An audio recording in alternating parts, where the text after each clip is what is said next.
ചരിത്രത്തിൽ കൂടെ സംസാരിക്കുകയാണെങ്കിൽ നമ്മൾ 2020 ക്രിസ്തുമസ് ആഘോഷമാണ് കാണാൻ പോകുന്നത്. ഇല്ല, നമ്മുടെ ധാരണയ്ക്കും ചിന്തയ്ക്കും നമ്മുടെ വിശ്വാസത്തിനും അനുസരിച്ച് പറയുകയാണെങ്കിൽ 2025 ക്രിസ്തുമസിനാണ് നമ്മൾ സാക്ഷിയാകുന്നത്. അങ്ങനെ എന്നെ കേൾക്കുന്നതായ പ്രിയപ്പെട്ട ദൈവമക്കൾക്ക് 2025 ക്രിസ്തുമസിനെ എതിരേൽക്കുവാൻ ലഭിച്ചതായ ഭാഗ്യത്തെ ഓർത്ത് ദൈവത്തെ സ്തുതിക്കുന്നു. ഇന്ന് രാത്രി മുതൽ ക്രിസ്തുവിൻ്റെ ആഗമനത്തെയും ജനനത്തെയും ആ ജനനത്തിൻ്റെ ഉദ്ദേശത്തെയും ഒക്കെ ധാരാളം വാഴ്ത്തി പുകഴ്ത്തിക്കൊണ്ട് ഒരുപാട് 10,000-കണക്കിന് സന്ദേശങ്ങളും പ്രസംഗങ്ങളും അനേകം ഉപദേശങ്ങളുമൊക്കെ നിങ്ങൾക്ക് വളരെയധികം ഈ മീഡിയകളിൽ കൂടെ ഒക്കെയും നമ്മൾ കൂടി നടക്കുന്ന സ്ഥലങ്ങളിലൊക്കെയും നമുക്ക് ശ്രമിക്കാൻ കഴിയും. ഇന്ന് നമ്മുടെ ചിന്തയ്ക്കായി ദൈവത്തിൻ്റെ ആത്മാവ് നൽകിയിരിക്കുന്ന ഒരു വചനത്തിലേക്ക് ഒന്ന് കടന്നു വരാം. ലൂക്കോസിൻ്റെ സുവിശേഷം 1-ാം അധ്യായത്തിൻ്റെ 17-ാം വാക്യം. അതിങ്ങനെ വായിക്കുന്നു: അവൻ അപ്പന്മാരുടെ ഹൃദയങ്ങളെ മക്കളിലേക്കും വഴങ്ങാത്തവരെ നീതിമാന്മാരുടെ ബോധത്തിലേക്കും തിരിച്ചുകൊണ്ട് ഒരുക്കമുള്ള ഒരു ജനത്തെ കർത്താവിന് വേണ്ടി ഒരുക്കുവാൻ അവന് മുമ്പായി ഏലിയാവിൻ്റെ ആത്മാവോടും ശക്തിയോടും കൂടെ നടക്കും. ദൈവത്തിന് സ്തോത്രം. കർത്താവിന് മുമ്പ് അവൻ്റെ വഴിയൊരുക്കുവാൻ ഈ ലോകത്തിൽ ജനിക്കുവാൻ പോകുന്ന യോഹന്നാൻ സ്നാപകനെക്കുറിച്ച് തൻ്റെ പിതാവായ സക്കറിയാവിനോട്, പുരോഹിതനോട് ദൈവത്തിൻ്റെ ആത്മാവ് അരുളി ചെയ്യുന്നതായ ഒരു വചനമാണ്. ഈ യോഹന്നാൻ സ്നാപകൻ ഭൂമിയിൽ ജനിക്കുന്നതിന് ഒരു ഉദ്ദേശമുണ്ട്. കർത്താവിന് വേണ്ടി ഒരുക്കമുള്ളൊരു ജനത്തെ, അല്ലെങ്കിൽ കർത്താവിനെ സ്വീകരിക്കുവാൻ ഒരുക്കമുള്ളതായ ഒരു കൂട്ടം ജനത്തെ പ്രിപ്പയർ ചെയ്യുക, ഒരുക്കുക. ഇല്ലെങ്കിൽ ജനങ്ങൾക്കും ദൈവത്തിനുമിടയിൽ ഒരു പാലം പണിയുവാൻ സഹായിക്കുക. അതായിരിക്കും കൂടുതൽ മനസ്സിലാക്കുവാൻ നമുക്ക് സാധിക്കുന്നത്. അതിനായി ദൈവത്തിൻ്റെ ആത്മാവ് സക്കറിയ പ്രവാചകനോട് തൻ്റെ മകനെക്കുറിച്ച് പറയുന്നത്, തൻ്റെ മകൻ്റെ ഉദ്യോഗത്തെക്കുറിച്ചൊരു ചെറിയ വിവരണം. അപ്പന്മാരുടെ ഹൃദയം മക്കളിലേക്കും വഴക്കമില്ലാത്തവരെ നീതിബോധമുള്ള ഒരു ജീവിതത്തിലേക്കും വഴിതിരിക്കുവാൻ അവനൊരു പ്രത്യേക ആത്മാവിനെ ഞാൻ കൊടുക്കും, ദൈവം പറയുകയാണ്. അപ്പോൾ അതിൻ്റെ അർത്ഥം, നമ്മുടെ കർത്താവ് ഈ ഭൂമിയിൽ വരുന്നതായ സമയത്ത് ഈ അപ്പന്മാർ വളരെ റെസ്പോൺസിബിലിറ്റി ഇല്ലാത്ത, ഉത്തരവാദിത്തമില്ലാത്ത, കുടുംബത്തോടും ജീവിതത്തോടും മക്കളോടും ദേശത്തോടും സമൂഹത്തോടും സ്വർഗത്തോടും ഒന്നും നീതിബോധമില്ലാത്ത ഒരു സ്വഭാവത്തിൽ കുടുങ്ങിക്കിടന്ന ഒരു കാലത്താണ് കർത്താവ് പ്രത്യക്ഷനായത് എന്നർത്ഥം. ഇങ്ങനെ അപ്പന്മാരുടെ ഹൃദയത്തെ മക്കളിലേക്ക് കൊണ്ടുവരുവാൻ യോഹന്നാൻ സ്നാപകനെ കൊണ്ട് കഴിയണം. അവൻ ഈ അപ്പന്മാരുടെയും മക്കളുടെയും ഇടയ്ക്ക് വലിയൊരു പാലം പണിയും. ആ പാലം ക്രിസ്തുവിൻ്റെ ജനനമാകുമ്പോൾ ആ പാലം വലിയൊരു ഹൈവേ ആയി മാറ്റപ്പെടും. Praise the lord. അപ്പന്മാർ മക്കളെക്കുറിച്ച് ഉത്തരവാദിത്വമില്ലാതിരിക്കുന്നു. ആരാണ് ഈ അപ്പന്മാർ? അപ്പനും മക്കളും എന്നുള്ളതായ ഒരു ബന്ധം നമ്മുടെ സ്വന്തം കുടുംബത്തിൽ നിന്ന് ദൈവം ആരംഭിക്കുകയാണ്. അങ്ങനെ സ്വന്തം കുടുംബത്തിൽ തകർന്നതായ ബന്ധത്തെ എസ്റ്റാബ്ലിഷ് ചെയ്തുകൊണ്ട്, റിസ്റ്റോറേഷൻ ചെയ്തുകൊണ്ടാണ് ദൈവം ഈ ഭൂമിയിൽ ഒരു റിവൈവൽ തുടങ്ങുവാൻ ആഗ്രഹിച്ചത്. വെറും സാധാരണപ്പെട്ട മരുഭൂമിയിൽ ഒരു എന്തെങ്കിലും വിളിച്ചു പറഞ്ഞുകൊണ്ട് കർത്താവിൻ്റെ വഴി ഒരുക്കുകയല്ല. കർത്താവിൻ്റെ വഴി ഒരുക്കുവാൻ വേണ്ടി ആ റിവൈവൽ, ഉണർവ് ലോകത്തിൽ കൊണ്ടുവരുന്നതിന് മുമ്പ് ഈ ഭൂമിയിൽ ഒരു റിസ്റ്റോറേഷൻ ആവശ്യമാണെന്ന് ദൈവം സ്വർഗത്തിൽ മനസ്സിലാക്കി. അന്ന് കർത്താവിൻ്റെ വരവിനു വേണ്ടി, അല്ലെങ്കിൽ കർത്താവിൻ്റെ ജനനത്തിന് മുമ്പ് ഇങ്ങനെ ഒരു റിസ്റ്റോറേഷൻ ആവശ്യമായി വന്നിരുന്നുവെങ്കിൽ, കർത്താവായ യേശുക്രിസ്തുവിൻ്റെ 2-ാം പ്രത്യക്ഷതയ്ക്ക് മുമ്പും ഇങ്ങനെ ഒരു റിസ്റ്റോറേഷൻ മനുഷ്യരുടെ ഇടയിൽ ആവശ്യമാണ്. എന്താണെന്നറിയാം? അപ്പന്മാരുടെ ഹൃദയം മക്കളിലേക്കൊന്ന് ഏകാഗ്രതപ്പെടണം. നടത്തിപ്പുകാരുടെ ഹൃദയം അവരുടെ കുഞ്ഞാടുകളിലേക്ക്, അവരുടെ മക്കളിലേക്ക്, പുരോഹിതന്മാരുടെ ഹൃദയം അവരുടെ ജനങ്ങളുടെ ഹൃദയങ്ങളിലേക്ക്, ഓരോ പിതാക്കന്മാരുടെ ഹൃദയം അവരുടെ ഭവനത്തിൽ, അവരുടെ കുഞ്ഞുങ്ങളിലേക്ക്, കുടുംബങ്ങളിലേക്ക്, ഭാര്യയിലേക്ക്, മാതാപിതാക്കളിലേക്ക് തമ്മിൽ സംയോജിതമായിട്ടുള്ള ഒരു വലിയൊരു പ്രവർത്തന ശൃംഖല എവിടെ ഏർപ്പെടുത്താതിരിക്കുന്നുവോ, ഒരുക്കപ്പെടുത്താതിരിക്കുന്നുവോ, അവിടെ ക്രിസ്തുവിൻ്റെ ജനനം അസാധ്യമാണ്. Price the Lord. നമ്മൾ ഇന്നൊരു പക്ഷെങ്കിൽ ക്രിസ്തുവിന് വേണ്ടി കാത്തിരിക്കുന്നവരായിരിക്കാം. ഈ അടുത്ത ചില നിമിഷങ്ങൾക്കകം ക്രിസ്തുവിൻ്റെ ജനനത്തെ വാഴ്ത്തി പുകഴ്ത്തുന്നവരായിരിക്കാം. മനോഹരമായ ഗാനങ്ങളൊക്കെ നമ്മൾ പാടി ആർത്തുലയുന്ന സന്ദേശം ഈ ലോകത്തിൽ നമ്മൾ പ്രസന്റേഷൻ ചെയ്യുന്നവരായിരിക്കാം.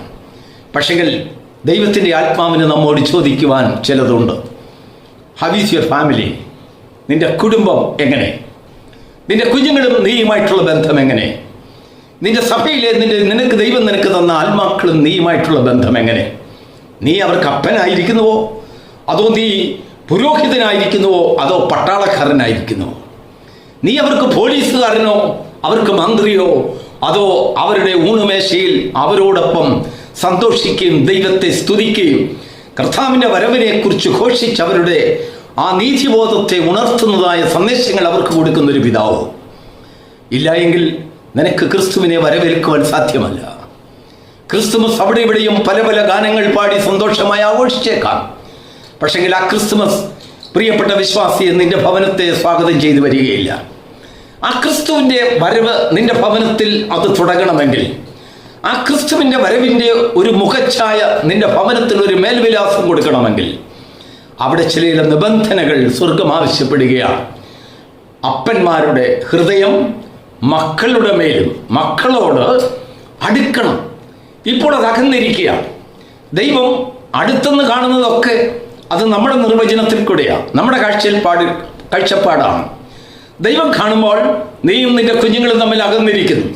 വലിയ അകൽച്ച, അത് അടുക്കാൻ കഴിയാത്ത രീതിയിൽ പോലീസ് മുറകൾ നിന്റെ ജീവിതത്തിലുണ്ട്, നിന്റെ ഭവനത്തിലുണ്ട്, നിന്റെ സഭയിലുണ്ട്, നിന്റെ സമൂഹത്തിലുണ്ട്, നിന്റെ ഉപദേശത്തിലുണ്ട്, നിന്റെ കാഴ്ചപ്പാടിലുണ്ട്, നിന്റെ സന്ദേശത്തിലുണ്ട്, നിന്റെ ആശയത്തിലുണ്ട്, നിന്റെ വിശ്വാസ പ്രമാണങ്ങളിലുണ്ട്. അവയെ ദൂരീകരിച്ചുകൊണ്ട് നീയും നിന്റെ കുഞ്ഞുങ്ങളുമായിട്ട് ഒന്ന് അടുക്കുവാനുള്ളതായ ഒരു സന്ദർഭം എവിടെ ഒരുക്കപ്പെടുന്നുവോ അവിടെ ക്രിസ്തുമസിൻ്റെ ദിവസമായി അത് സ്വർഗം പരിഗണിക്കുന്നു. നാളെ ഞങ്ങളുടെ നാട്ടിൽ സകല സഭകളും ചേർന്നുകൊണ്ട്, ക്രിസ്തു മതക്കാരെല്ലാവരും കൂടെ ചേർന്നുകൊണ്ട് ഒരു സംയുക്ത റാലി, ക്രിസ്തുമസ് റാലി നടത്തുമെന്നൊക്കെ കേൾക്കുന്നു. എല്ലാ വർഷവും അങ്ങനെ നടക്കാറുണ്ട്. എന്നാൽ നാളത്തെ ദിവസം അല്ലെങ്കിൽ അടുത്ത പ്രഭാതത്തിൽ അത് നടക്കുവാൻ പോകുന്ന ഒരു ഗംഭീര റാലിയാണെന്നാണ് പറയുന്നത്. ഒരു സഹോദരനോട് പറഞ്ഞു, ഇതുവരെയും കണ്ടിട്ടില്ലാത്ത രീതിയിൽ അത്യുച്ചനാദത്തോടുകൂടി ഒരു സംയോജിതമായിട്ടുള്ള പ്രവർത്തനമാണ് നടക്കാൻ പോകുന്നത്. ദൈവത്തിന് മഹത്വം ഉണ്ടാകട്ടെ. എന്തുമാകട്ടെ, അത് നിന്റെ ഭവനത്തിൽ ഒരു ഒത്തൊരുമ കൊണ്ടുവരുന്നില്ല എങ്കിൽ, നിന്റെ കൂട്ടായ്മയിൽ ഒരു ഒത്തൊരുമ കൊണ്ടുവരുന്നില്ലെങ്കിൽ, നിന്റെ നടത്തിപ്പിലും നിന്റെ സഭാവിചാരണകളിലും അതൊരു ഒത്തൊരുമ കൊണ്ടുവരുന്നില്ലെങ്കിൽ, അല്ലെങ്കിൽ ഒരു എക്സ്റ്റൻഡഡ് തിങ്കിങ് അത് നിന്നിൽ സ്ഥാപിക്കുന്നില്ല എങ്കിൽ, അത് നിന്നിൽ ഉടലെടുക്കുന്നില്ല എങ്കിൽ, നിന്റെ ജീവിതത്തിലും നിന്റെ ഭവനത്തിലും നിന്റെ സഭയിലും നിന്റെ ഉപദേശത്തിലും ക്രിസ്മസ് ഇല്ല. യോഹന്നാൻ സ്നാപകനെ അതിനായി സ്വർഗം ഉത്തരവാദിത്തപ്പെടുത്തി. അവൻ അതുകൊണ്ട് മരുഭൂമിയിൽ വിളിച്ചു പറയുന്ന ശബ്ദം, എന്തുകൊണ്ട് അവൻ മരുഭൂമിയിലേക്ക് പോയി വിളിച്ചു പറയുന്ന ശബ്ദമായി വന്നു? എന്തുകൊണ്ട് ദൈവം ഒരു കൂട്ടം പട്ടാളക്കാരെ അവിടെ അയച്ച് ഇങ്ങനെ ഒരു പ്രവൃത്തി ചെയ്തില്ല? ഒരു കൂട്ടം പോലീസുകാരെ കൊണ്ടുവന്നില്ല? ഒരു കൂട്ടം ദൂതന്മാരെ ഇറക്കി ദൈവം എന്തുകൊണ്ട് ഇങ്ങനെ ചെയ്തില്ല? യോഹന്നാൻ സ്നാപകനിൽ കൂടെ ഒരു ശബ്ദത്തിൽ കൂടെ ദൈവം രൂപാന്തരം വരുത്തുവാൻ ആഗ്രഹിച്ചു. നാം കേൾക്കുന്ന കേൾവിയാലാണ് നമ്മളിൽ രൂപാന്തരം ഉണ്ടാകുന്നത്. കേൾവി ആ ശബ്ദത്തെ തിരിച്ചറിയുന്നു. ആരുടെ ശബ്ദമാണ് കേട്ടതെന്ന് മനുഷ്യൻ തിരിച്ചറിയണം. യഹോവ നടക്കുന്നതായ ശബ്ദം, ആദമും ഹൗവയും ആ വെയിലാറിയപ്പോൾ തോട്ടത്തിൽ നടക്കുന്ന ശബ്ദം അവർ തിരിച്ചറിഞ്ഞു. അപ്പോൾ ദൈവത്തിൻ്റെ കാഴ്ചകൾ മനസ്സിലാക്കുവാനും കേട്ടത് ദൈവമാണ് നടക്കുന്നത്.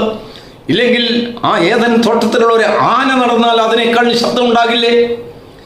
ഒരു കുതിര നടന്നാൽ അതിനേക്കാൾ ശബ്ദം ഉണ്ടാകില്ലേ? അവിടെ ഉണ്ടായിരുന്ന മൃഗങ്ങൾക്കൊക്കെ പ്രത്യേകമായ ശബ്ദ കോലാഹലം ഉണ്ടായിരുന്നില്ലേ? എന്നാൽ ആദമും ഹൗവയും തോട്ടത്തിൽ കൂടെ ദൈവം നടക്കുന്ന ശബ്ദത്തെ അവർ സെപ്പറേറ്റ് ആയിട്ട് തിരിച്ചറിഞ്ഞു. കാരണം അവരുടെ അപ്പനാണ്. അപ്പൻ വരുന്നത് നമുക്ക് പ്രത്യേകം തിരിച്ചറിയാം. നമ്മുടെ പിതാക്കന്മാർ വീട്ടിൽ അല്പം താമസിച്ചാണെങ്കിലും വൈകിട്ട് കയറി വരുമ്പോൾ വീടിൻ്റെ മുറ്റത്ത് വരുമ്പോൾ ഒന്ന് ചുമയ്ക്കും, അല്ലെങ്കിൽ ഒന്ന് മൂളും. നമ്മുടെ മക്കൾക്കും ഭാര്യയ്ക്കുമൊക്കെ, അദ്ദേഹത്തിൻ്റെ ഭാര്യയ്ക്കും കുഞ്ഞുങ്ങൾക്കുമൊക്കെ തിരിച്ചറിയാം അതെൻ്റെ അപ്പച്ചൻ്റെ ചുമയാണ്. 100 പേരിൽ നിന്ന് ചുമച്ചാലും നമ്മുടെ സ്വന്തം അപ്പൻ ചുമയ്ക്കുന്ന ചുമ, അല്ലെങ്കിൽ തൻ്റെ തുമ്മൽ, തൻ്റെ ശബ്ദം, തൻ്റെ മൂളൽ കുഞ്ഞുങ്ങൾ കേട്ട് തിരിച്ചറിയുന്നു.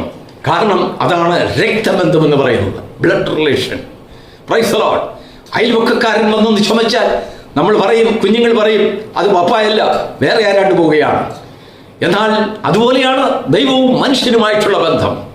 ദൈവം അപ്പന്മാരെയും മക്കളെയും തമ്മിൽ ഒന്നിച്ചാക്കുന്നതായ ഒരു ഹൃദയം എവിടെയുണ്ടോ, എവിടെ ഒരു ഭവനമുണ്ടോ, ആ ഭവനത്തിൽ ക്രിസ്തുമസ് ആരംഭിക്കുക. അവിടെയാണ് ക്രിസ്തുമസിൻ്റെ വാസം, അവിടെയാണ് ക്രിസ്തുമസ് ഘോഷിക്കപ്പെടുന്നത്, അവിടെയാണ് ക്രിസ്തുമസ് വലിയ സന്ദേശങ്ങൾ തരുന്നത്.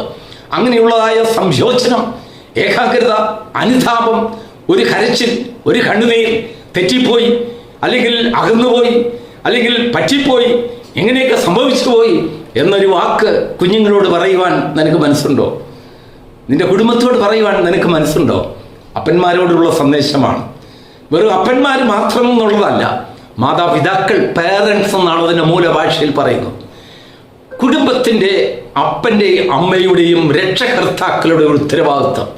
നിന്റെ കുഞ്ഞുങ്ങൾ നിന്നിൽ നിന്ന് എത്ര അകന്നുപോയി, ബ്രിങ് ദം ബാക്ക്. എവിടത്തേക്ക്? കർത്താവിലേക്ക്. അവരോട് പറയുവാൻ നിനക്കൊരു സങ്കേതമുണ്ടാകണം. കർത്താവ് വരുന്നു. എന്തിനു വേണ്ടി കർത്താവ് വരുന്നു?